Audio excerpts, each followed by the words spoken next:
back to the subject of reaction. Walter brought out that reaction and faith go right together. Faith, your faith, the degree of faith is shown by your reaction. If you have faith that God is the principle of the universe, you won't react to the appearances of discord. In proportion as you would react to them with fear, doubt, and so forth, you'd be showing how little faith you had in God's ability to govern God's own universe. Not only that, but you would also have little faith in God as a God. If you really could accept all the sin, disease, and death that we see on earth, certainly you can't have much faith in God. Therefore, once you have seen that human experience is more or less an appearance, and more especially its discordant angles is an appearance or a temptation, then never could you say you had faith in God if you reacted with fear and doubt to your patient's claims, or your student's claims, or the world's claims, you see? Now, as some of you know, we have been given the opportunity of doing some of this work in capital union, capital and labor work, and in every case, and one of it was in Los Angeles, one in San Francisco, and the other. In every case, the principle has been the same. You see, it would be very easy to react with a great venom against some of these labor leaders. And it would be very easy to react with a fear of their power or a hatred for their modes and means of action. But in each case, the overcoming came in the same way, with no reaction to the personalities involved. Now, in two of the cases, the personalities of both sides were pretty bad. The personalities involved with both sides weren't above reproach. It isn't as if you had a case of a very virtuous side and a very devilish side, but you had the case of probably both sides seeking their own ends at anybody else's expense. That's always what you're dealing with in capital and labor. You're not dealing with a good side and a bad side. You're dealing with both sides trying to gain their end, and in very many cases, not too unwilling to get the best of the bargain. So if you went into a capital and labor case with any feeling that one side was right, you'd lose all your effectiveness right away. If you had any sympathies with either side, you'd lose right away. There's only one way to go into that case, and that is knowing that Christ is the only identity, and what you're seeking is only a spiritual good. Now, if the one that engaged you wants to lose, that's his business. You are engaged only for the purpose of bringing forth a spiritual good, not satisfying anybody's human sense of what constitutes their good. Well, now, so you are when you come to the arts, whether it is writing or painting or acting. You can't have any interest in whether the person succeeds financially or even whether they succeed artistically, because what may be an artistic success in one age may not be in another age. So you can't be here for the purpose spiritually of making their art recognized. As a matter of fact, their art may be a generation ahead of its time. And what are you going to do about that? You can't gain recognition for it ahead of its time. So your interest is not in the success of the actor, the writer, the artist. Your interest only is in bringing forth a spiritual activity, a spiritual relationship. I have had people write to me on marital things and say that, there is only one and a separation is impossible. No, I don't see that at all. Sometimes a separation is very spiritual. What God hath not joined together, it's much better to have asunder. Oh, they don't see that. They think that our work is to be sure that there's going to be no separation or divorce. That's not our work. Our work is to bring out spiritual harmony in the individual's case. Now, if spiritual harmony can only be achieved through separation or divorce, let's have it. Don't try to yoke together two unmated objects.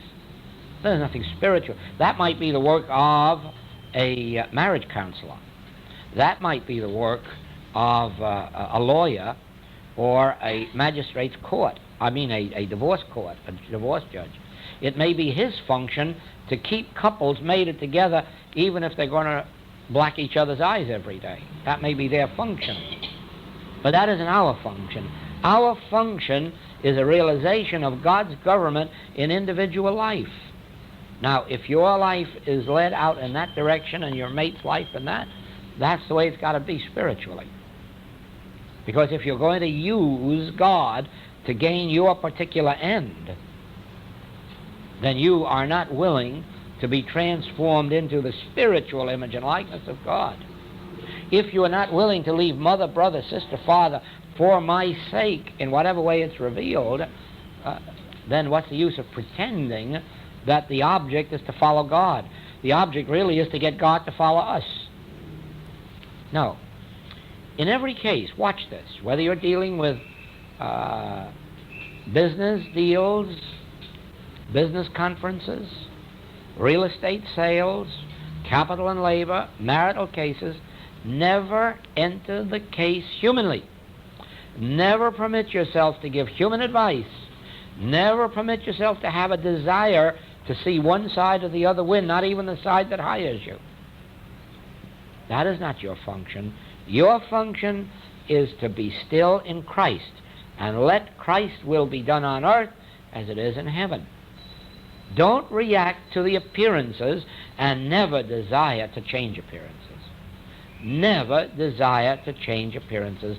Always be willing to let God deal with the appearances. And the only way you can do that is not to react to the appearance, and that shows your faith. That shows your faith in God's ability to govern God's own universe. That shows your faith in God's ability to know your need before you have knowledge of your need. Don't question it. Don't question it. Don't look at your demonstration day by day to see how it's progressing, because it may be just like the fruit trees after the crop's been harvested. If you're going to look the next day for the next harvest, you're showing your lack of faith that something's going on inside. You have to wait and let maturity bring to light. Let God have its perfect work, and then let the fruit come in its own time. Don't judge your demonstration day by day. Don't judge that of your patient. You do not know what transformation of consciousness they are going through. Now, you know, Saul of Tarsus had a tremendous illumination on the road to Damascus. But it was 9 years later before he went out on his missionary work.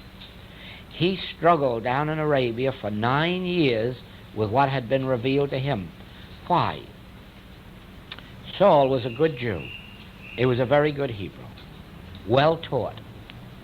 And here he has a revelation which throws it upside down. It is like some of our students when I say God isn't power, or when I say don't turn to God for anything. They'll say, oh, you've taken my God away from me. Yes, I've taken their old concept of God away from them. And now for a while they're going to have to struggle until they can fill this new dimension in, fill in this new area of consciousness, and perceive what I'm trying to say about is. God is, that's enough. Go about your business. Don't react to appearances. No, they have been taught to pray to God to do something. They have been taught to tell God our needs. And now I show them a new dimension. You don't think for a minute they can understand it that day. You don't think for a minute they can go out and preach it the next day. No, there is a year of an internal struggle. There are years of an internal struggle. It was one of the strangest things that ever happened. When I first went to Maui and I taught this message, I'm sure that the reaction was that here is a crazy man. And the only reason they allowed me to come the second time was because Jessie Hartley brought me and stuck me down their throat. She says, you're going to take this and you're going to like it. And she made them buy pamphlets, or she gave them pamphlets mostly, and books. They wouldn't buy anything so crazy as this. No, she gave them away. She paid the bills and gave them away. Not many copies were sold in those early days, but she was going to see that the infinite way got across, or else. And so she kept bringing them back and bringing them back. Well, I knew right well they weren't understanding anything I was saying. That was as clear as could be that they weren't. But they were patient with me, and I was patient with them. And now we have a group there who really are commencing to see things and do things. But look what transformation had to take place between their old idea of some kind of a God that if you just could reach would do something, and what they're commencing to perceive now is that they must not react to appearances but stand firm in the faith that God is, and that's enough for me to know. Do you see what a transformation that is? Do you see what a thing that is? And that is why even when students have spiritual illumination, it doesn't always follow that they're going to understand it right away, because in the background is all of that orthodoxy. And, well, you mean to tell me it doesn't make any difference if we violate Sabbath, or if we don't go to church, or if we don't have a holiday? And then the Christian Scientists and unity, well, you mean it'll be all right if we don't keep on making affirmations and recite this and recite that? Oh, to give up that old way of life is not the matter of a moment. It really isn't. I can remember to this minute the shock that came to me. I was sitting at my desk in Boston when the voice said, God is not mind. Mind is a reasoning faculty. Here I'd been taught always that God is mind. Of course, I know now that God isn't mind. We can say God is mind with a capital M, but what we're really saying is God is God. But actually God isn't mind. The mind of us is an instrument that God uses. God isn't even soul. God isn't even spirit. Nobody knows what God is. If you could name it, it wouldn't be that. God, whatever God is, operates through our soul and in our spirit and in our mind. We don't know what God is. We don't know what electricity is. How can we know what God is? Nobody knows what God is. It's an impossibility. The only thing you can say about it is that the greater degree of silence you attain, the more of God you'll feel, but that doesn't mean you'll be able to know what God is. At least I'm going to tell you that as far as I'm going, I don't know what God is. I know nothing about God except that if I'm still enough, something operates in my soul, in my mind, in my spirit, and even in my body. But what it is that's operating, or what its mode of operation, I don't know anything like that. And I do know that the only mode of contacting it is in silence. Not in speech, not in thoughts. Nobody, by taking thought, can contact God. You can take thought and you can think to lead you up to a point in consciousness, but before you'll contact God, there must come, even if it's a split second, of silence. And then God fills your whole soul and mind and body and consciousness, but it still doesn't tell you what God is. But one thing we know, that after we've had that taste or touch, we don't know that God is. After that, there's no doubt about it. And so now you can throw all these appearances up against us and let them come. And they'll break, just like hitting them on a rock, if you stand there without reaction. And that's your faith, that's the evidence of your faith, your ability not to react to appearances. Please. And good morning. Good morning. We can't forget our greeting to our unseen friends. Now, I'll read you portions of a letter and give you just an idea of this very thing that we're talking about. I meditated last night, 10 p.m. our time, and will write down what came to me. Most of the time I meditate lately, there is just a silence, and not much comes, but it lets me know when the meditation is over. Now that shows right there that there's a contact, you see. Nothing is happening in the conscious mind, but an instruction is going on in the soul. I sit in quiet until I am told that that is all this time. Go and sin no more. Never believe in a selfhood apart from God. In thy silence I shall come to you. When faced with any problem, be not afraid, it is I. This is the voice speaking in this person's soul. Okay? When faced with any problem, be not afraid, it is I. Now, we don't think of a problem as being God, do we? Neither did the disciples at sea think the storm was God. They thought it was a problem. But the Master says, be not afraid, it is I. Right? Nothing can come nigh your dwelling place but God. But it might appear in some form that you think of as evil. But that's only because these generations of human belief have made you believe there is good and evil. But supposing you were to be able to catch the foundational point of the infinite way, that there's only one power, could anything ever appear to you as evil? Wouldn't you always know it as I? Isn't that the whole secret of the infinite way, that we don't have a God that can do something for us? Because we don't have an evil that has to have anything done to it. We have a God who is infinite. We have a creative principle that is good. We have an effect called a spiritual universe, which is always harmonious. We have a cosmic law governing all creation. So do we need a God to do something for us? What would it do it to? What is the story of David and Goliath? I don't need a suit of armor because there is no evil power. Do you see? No. When you are faced with any phase of discord, aren't you being faced with God, which you are wrongly interpreting through your thousands of years of human consciousness? All right. Here our student is told, when faced with any problem, be not afraid.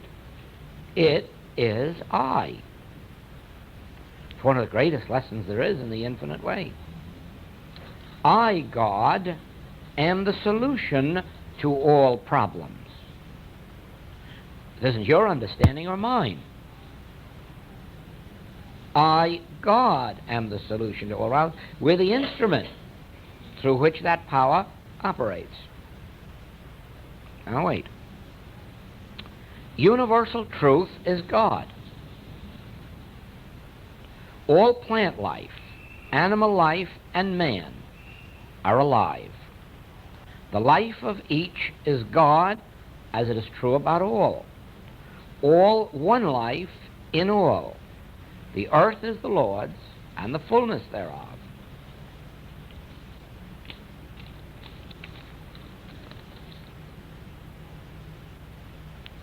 I don't know which pages are. Until all truth is revealed to us, so that we understand, we will be searching. Until all truth is revealed to us, so that we understand, we will be searching. Yes, we are seekers of truth. The Bible is our warehouse to find what is stored therein. It was after 11 p.m. when I was through meditating. I was going to get up and go to bed, but I was told to sit quietly as it was not time yet. So I obeyed, and then some minutes later I was told, that is all for now. What happened in that interval? A further enlightenment took place in the soul. The Spirit itself operated. Do you see? Didn't have to touch consciousness. It took place in the soul.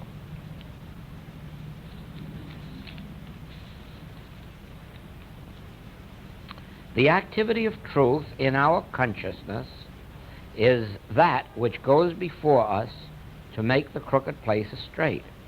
When we neither fear, love, nor hate any appearance, see, the student's been catching our work here, we are on the middle path.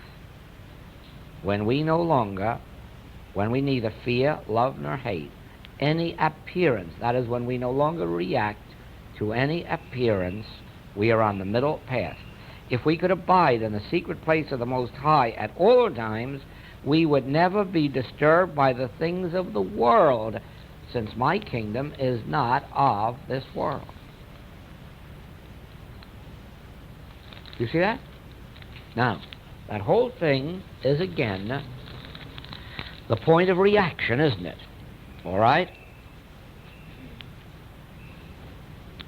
When the appearance of evil brings out a reaction, that merely represents an intermediary step on our path and means that we must wait for that which immediately comes to assure us, you see, and then that's done. The ultimate of our experience will be when we do not in any wise react.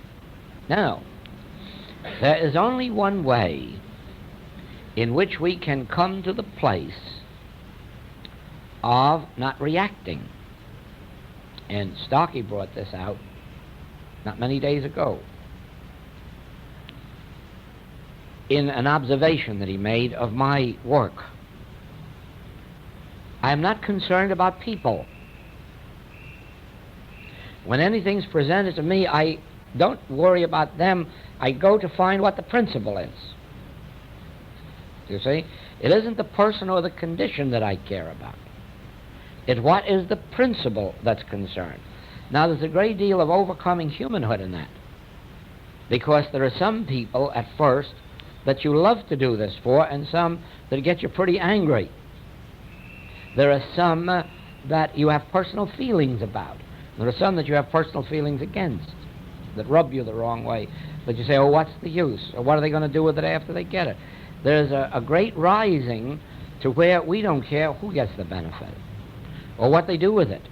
What concerns us is the principle. Now, that's a matter of training, you see. It's a matter of training so that the person doesn't bother you, the claim doesn't bother you, the appearance doesn't bother you, but the principle does, because you don't instantly perceive the principle, you see. And that is where your struggle comes in, to perceive the principle. But ignore the person, ignore the circumstance, get to the principle, and then sometimes the secret about that person will be revealed. Now, I'm going to revert for a moment to the healing ministry itself.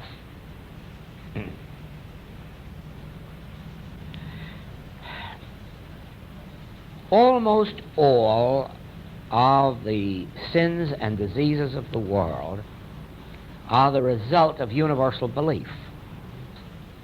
For instance, a person sits in a draft and catches cold. Now, that has nothing to do with them. That has to do with a universal belief. There is a universal medical belief that sitting in a draft will give you a cold. There is another person who gets around germs and then gets infected. That has nothing to do with them. That has to do with a universal medical law of infection and contagion. You see that? There is another person who has a fear of their future, of security. It has nothing to do with them.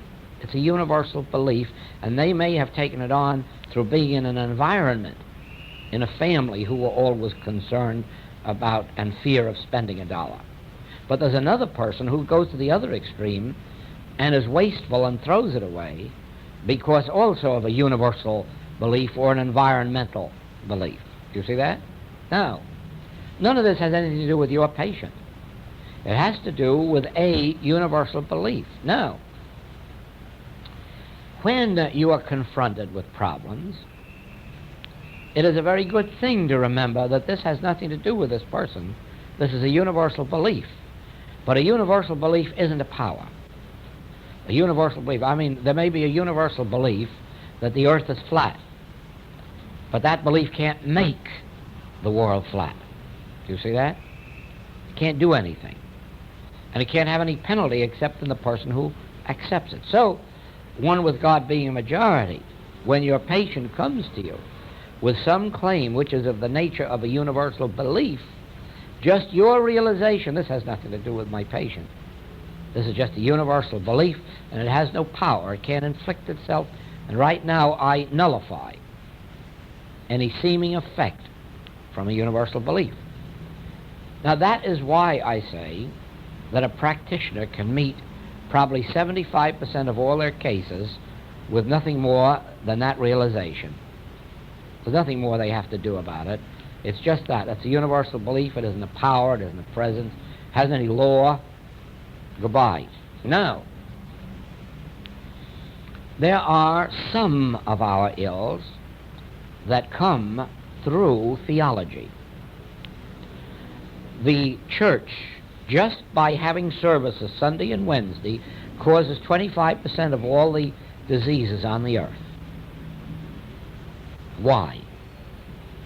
They are continuously instilling in the minds of their congregations a fear of sin and penalty.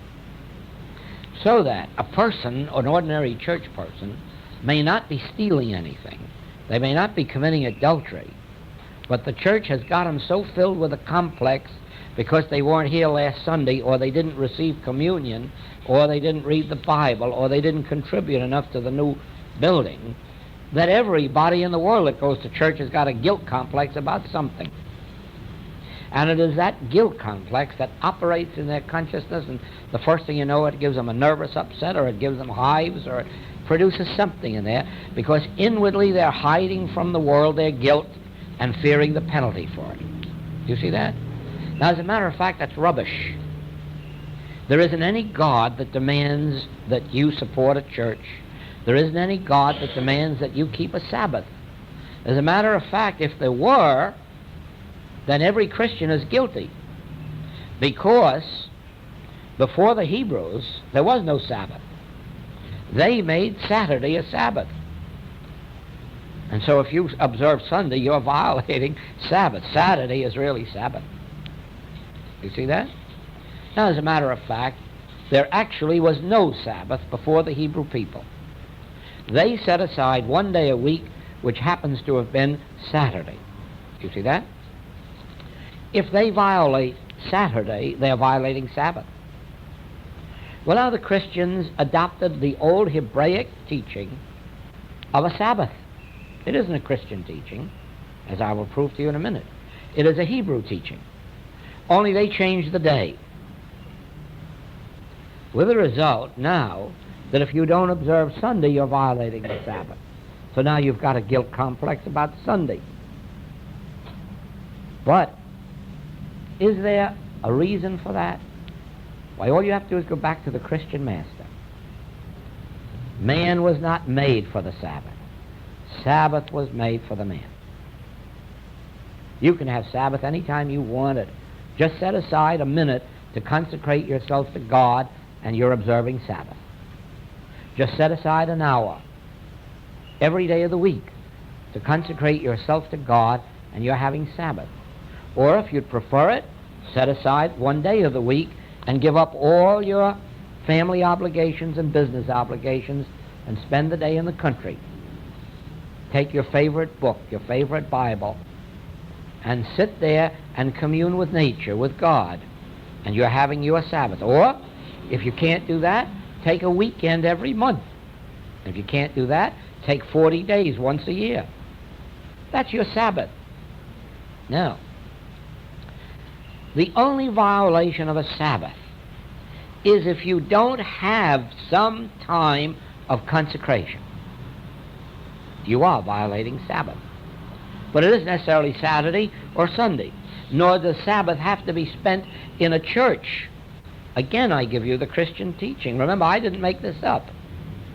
It is Jesus who reminded us of this, that no longer shall you worship in this holy mountain, nor yet in Jerusalem, in that temple down there, but in spirit and in truth.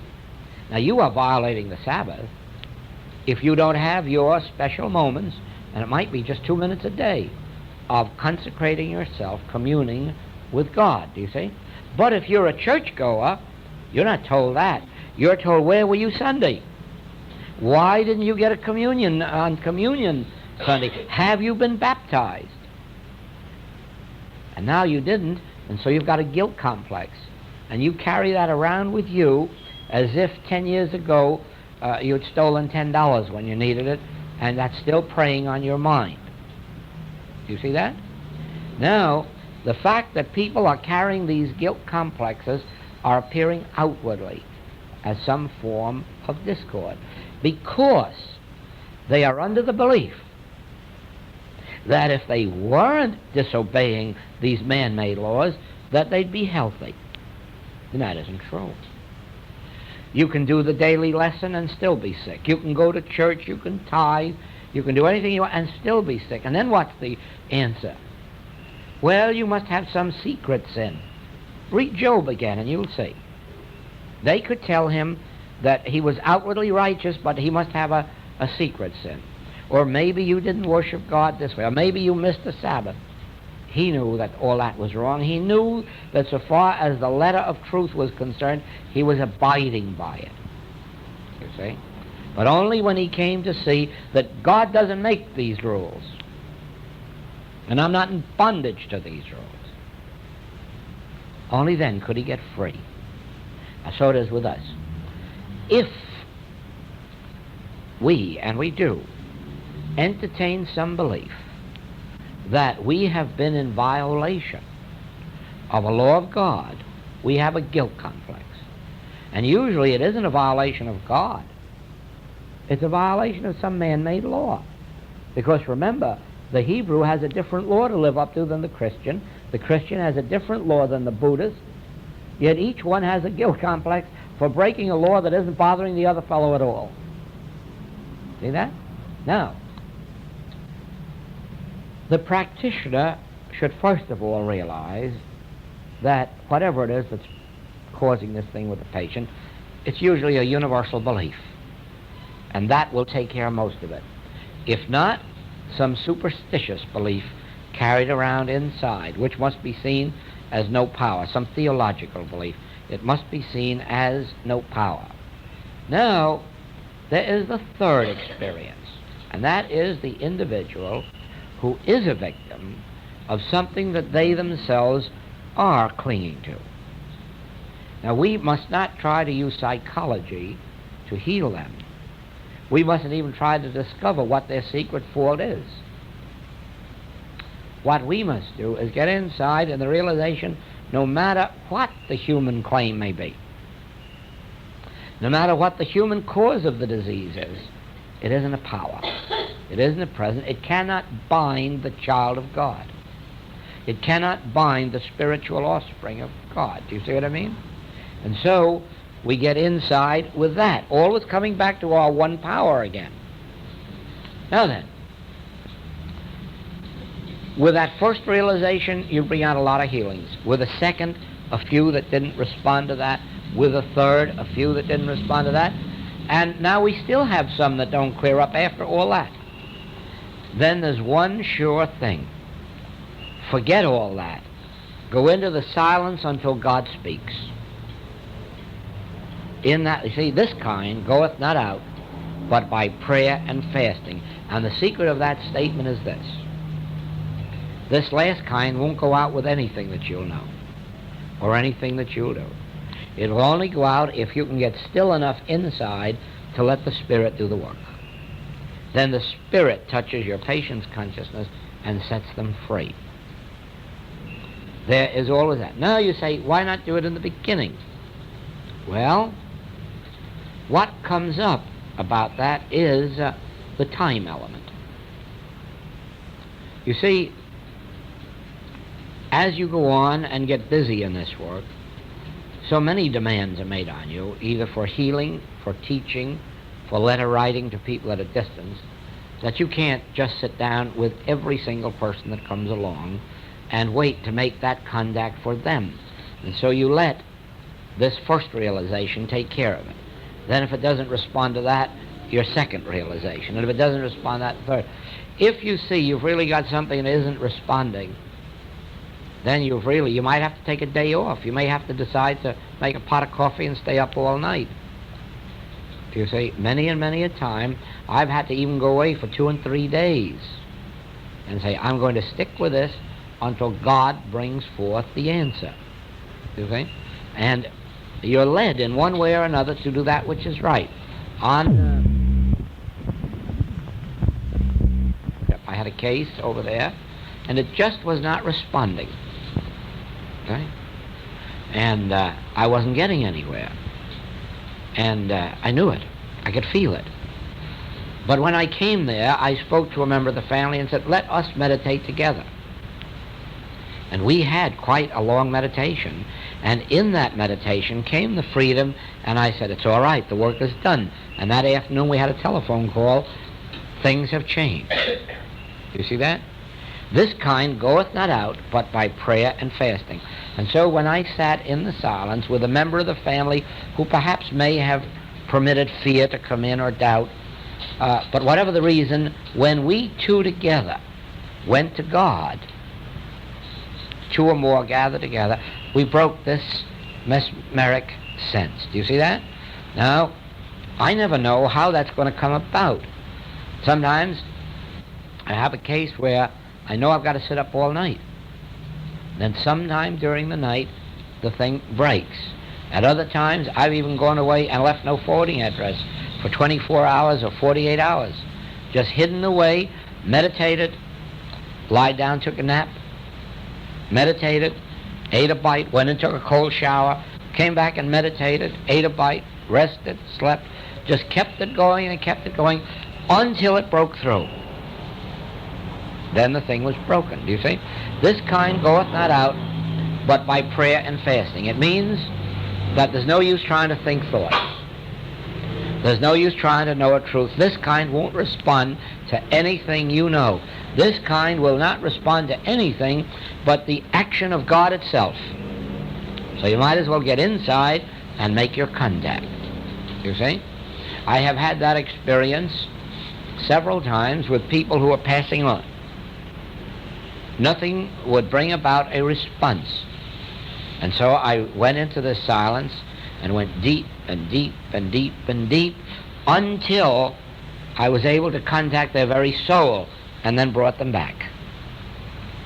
Well, this kind goeth not out but by prayer and fasting. It's just a matter of me and my relationship to God, me and my contact with God. If I can make that contact powerfully enough, it brings God, then it will meet any situation. That will raise right from the dead, you see.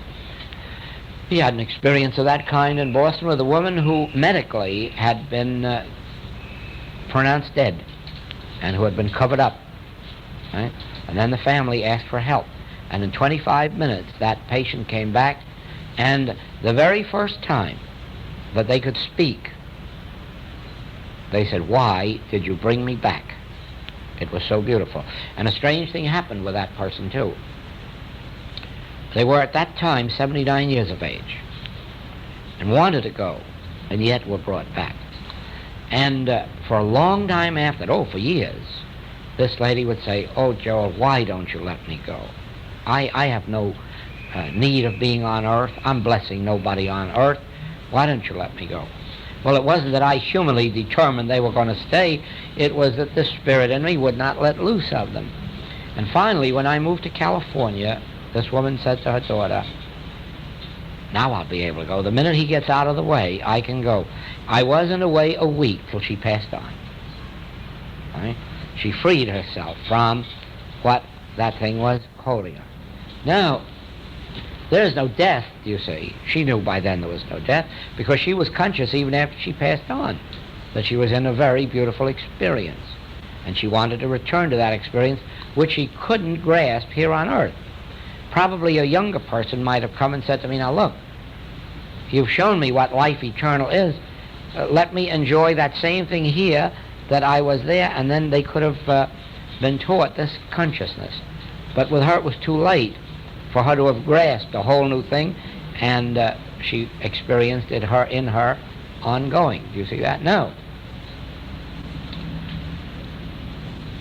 We can give all the explanations we like about healing work, and the only thing we can say about them is this.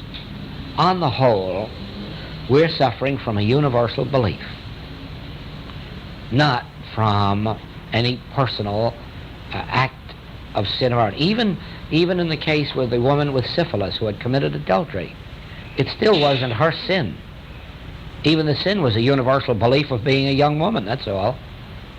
That's all. She wouldn't have committed adultery if her husband had been a young man and could have lived a normal life with her.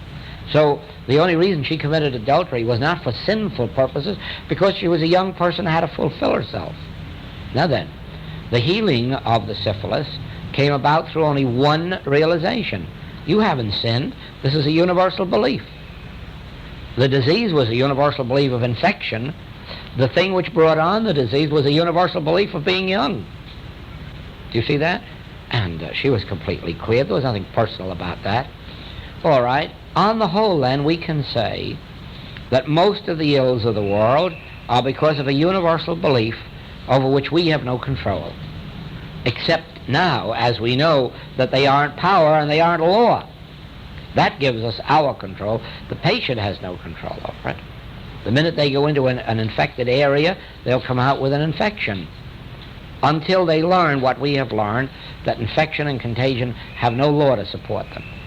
Then we can go a step further and say we know that where it isn't a universal thing like that, it may be a specific religious teaching that's binding them. Superstitious theology. You see that? And we can set them free if that's binding them. And then we can go a step further if it isn't that, and we can go into this silence and just get the release of God. You see? Eventually we develop such a state of consciousness that just our presence is a release to whatever's bothering them. Now, this all may be true, and the evidence would seem to make it so. But supposing it isn't so, what difference does it make?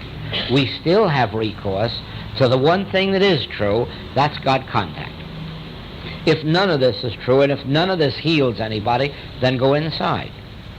And when you make the God contact, you'll have the healing. In the beginning, you may have to have this spiritual contact with God many, many times. Later, you'll only have to have it in those extreme cases where this kind goeth not out, but by prayer and fasting. Now, death is a universal degree of such intensity that wherever you come up against a case that is in danger of death, or that a great fear of death exists, you may not meet it at all until you do separate yourself from the world and get in there and get the feel of that contact. You must see this. On the whole, what we know about truth isn't a power. It just satisfies our human sense of things. In the last analysis, if there were a way to do this without breeding a false faith, a superstitious faith, I would be perfectly willing to take some students, and I've promised myself, and I've promised a few students that someday I'm going to do it for them. Take them aside in a special class and say to them, I'm going to tell you the truth. There is no truth that we know that's true.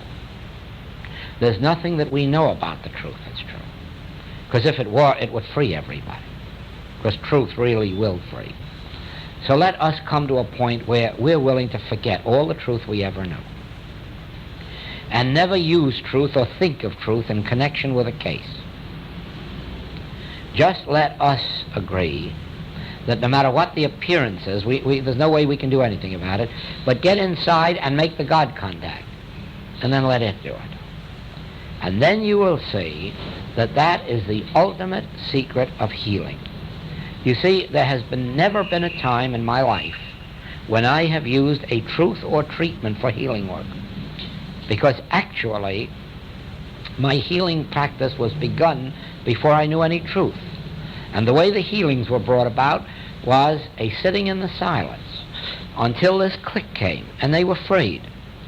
But I didn't know what did it. I didn't know how. I didn't know what was behind it. So came my studies.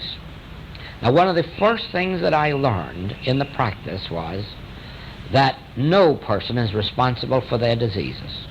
I don't care what their sins. I don't care what their errors.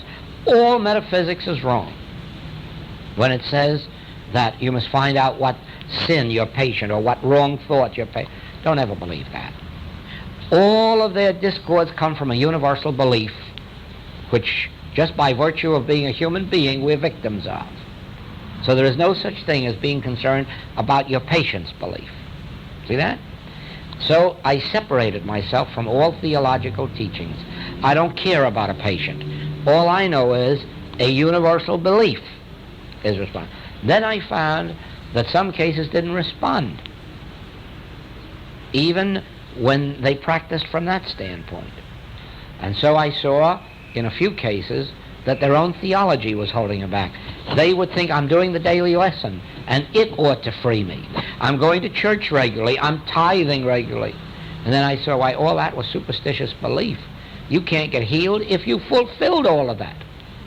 The only way you can get healed is to know that disease isn't a reality. Not that there's some power or some goodness or some virtue on your part that will free you. Do you see that? That gave me that second clue. There were still some that didn't respond to that. Well, with them, it was evident that there was some personal thing they were clean, or some terrible fear of insecurity, or some terrible fear of an old religious thing, like in Catholicism, the fear that you'll go to hell if you deviate, so forth. And, or the Hebrews. There's a saying among Jews that once a Jew, always a Jew. In other words, a person might change from being a Jew to a Christian, but when they come to their deathbed, they're going to want a rabbi. There's an old superstition back there that you can't get away ever from being a Jew. Do you see what I mean? Now, a lot of healings may come this way, but so far as I'm concerned, I wouldn't want to waste time with it. To me, there's only one thing. Get back and contact the Spirit. Now, if I can have a practitioner, or a little group of practitioners, who would be willing to forget all the truth they know. Say, yes, that's true on the relative level. It's true there's a universal belief. It's true this and that. It's even true that God is the only power. But will you tell me what good it does anybody that God is the only power? What good is it to know that God is the only power? Aren't all these other powers operating? Even though you say they're not powers, they're beliefs, aren't they still operating? Sure. Now, if you do your healing work from the standpoint of paying no attention to your patient, realize it's only a universal belief, so forth and so on, that's fine. But someday, you'll hit up against a case that will make you acknowledge that there isn't any truth that's true. And there isn't anything you could know that's true. And there isn't anything you can know that's going to save your patient.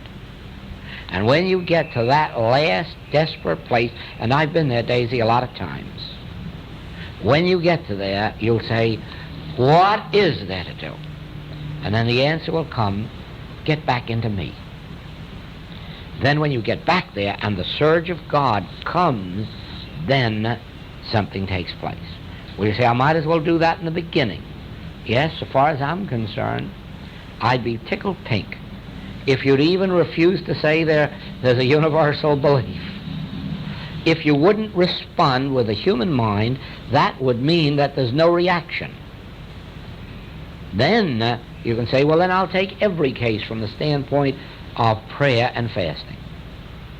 I'll pray and I'll fast from every human statement of truth. You see? Now, so far as I'm able, that's the way my practice is conducted. I have to teach these things because it leads people up to the higher state of consciousness, but I long for the day when I can have a group that I can say, let me confess, there isn't any truth that's true. There isn't anything you can know that's true. The only truth there is a complete refraining from truth. A complete going back into the kingdom of God and letting the Father take over. Let the Spirit flow through you. Because if there's a truth that's true, there's something you and I are responsible for. You see? Now, there is a need that we take first steps first.